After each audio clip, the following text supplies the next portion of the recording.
Hello and welcome to EC&M Asks, a Q&A video brought to you by EC&M Magazine that is found on our members-only section of our website, in which readers pose their most pressing electrical questions and our subject matter experts answer. My name is Don Kiper. I'm president of Estimating 101, and I provide training for electrical contractors in estimating and project management.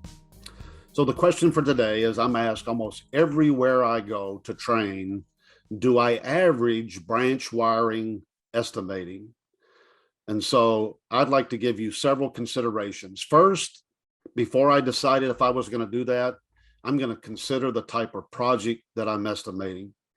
For example, a commercial project, the branch wiring can be as much as 60 to 80% of the project that you're estimating. On an industrial project, such as a water treatment plant, a wastewater treatment plant, or something of this nature, the branch wiring may only be 5 or 10% of the project. And so the first thing I want to do is determine what percentage is the branch wiring of my estimate. The third consideration that I would make would be the historical data that maybe my company has tracked. There's nothing greater than historical data in estimating. Estimating is not guesstimating, it's not gut feeling. I'm convinced estimating is 100% a science. And so if we scientifically analyze and estimate, it will do our company a great service. And so if I have any historical data, maybe on what a certain type of project has averaged for branch wiring, then I would use that data to help me in my estimating process. Obviously, everybody wants to average this in order to save time. Counting and measuring branch wiring absorbs an enormous amount of time in the estimating process. So everybody's looking for a shortcut.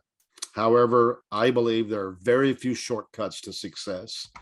The fourth consideration that I would take in averaging branch wiring would be if I had a large project. So let's say a nursing home or something that had a north wing, a west wing, and a south wing.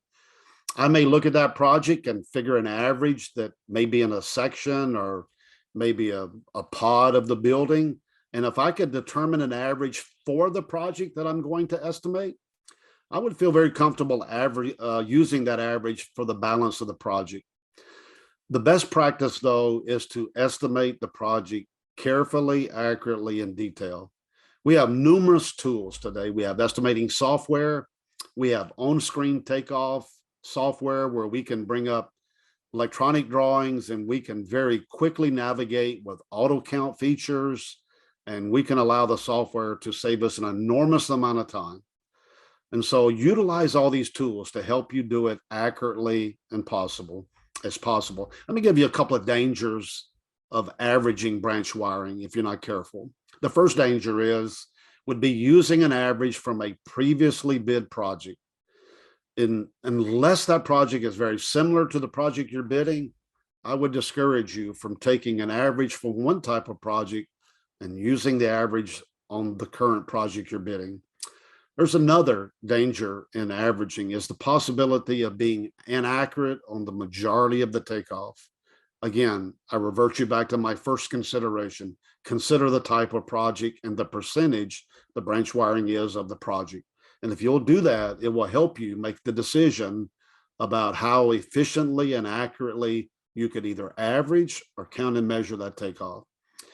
Let me give you an illustration. For example, let's suppose you average 15 feet for every receptacle, light fixture, aux sensor, and switch on the project. But let's suppose in reality, the real number was 18 feet. So you would easily think that from 15 feet to 18 feet is not a very big difference. So it's only 3 feet. However, 3 feet of 15 feet is 20%. And so if the project's branch wiring is 60 to 70, possibly 80% of the work, now you're 20% wrong on a large portion of the project. 60, 70, 80% is a large part of a project to be 20% wrong. So I encourage you to take and estimate the branch wiring carefully in detail.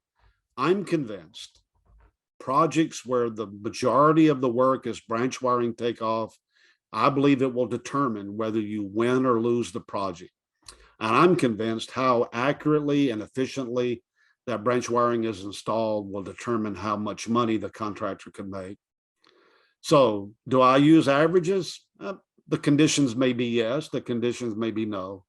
If I've got historical data, if I've got a similar project, if I can establish a good average for the project, by all means, estimate as efficiently as you can, and certainly take advantage of all the tools that we have available to us. It's time consuming, but in reality, you'll do your company a great service if you will estimate this portion of the project accurately as possible. So in an effort to keep these videos short and sweet, that's all the time we have for today. And so I encourage you to tune in next time. These videos, EC&M Asks, is brought to you by Endeavor Business Media Publications. So tune back in for the next one. Thank you very much for joining us today.